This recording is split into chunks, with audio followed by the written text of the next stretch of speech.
Бирөөнүн акысын жегендин азабы кандай болот? Бирөөнүн акысын жегендин азабын угуп алыңыз.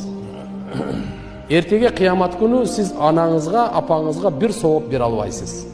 Яума яфирул мар'у мин ахи ва уммихи ва аби ва сахибатихи ва бани деген күн келет. Апаңыз сизден качат, сиз апаңыздан качасыз.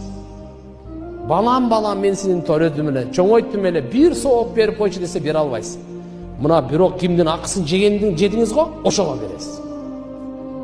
Ошон үчүн яумул хасра деп коет, кыямат күн кайгы күнү. Кандай кайгы? Ушу анама бир сооп бере алмадым, а? Мына алиязу билла, мына ипласка бере алман дейсиз да. Бирок аяктагы ол ипласмы же сиз иплассызбы? Арга жок, бересиз, зулумду кылдыңыз, гыйбат кылдыңыз, акысын жедиңиз, жала жаптыңыз, ошого сооп бересиз. Муфлис болосуз. Эгерде соопуңуз жок болсо, анын күнөөсүн мойнуңузга салат. Ошон үчүн туугандар, бирөөнүн акысын жегенден Аллахым сактасын, бул зулум, бул арам. Буга ибадат кабыл болбойт деген пайгамбарыбыз. Мойнунан сакыт болот, бирок Аллахтын алдында даражасы болбойт.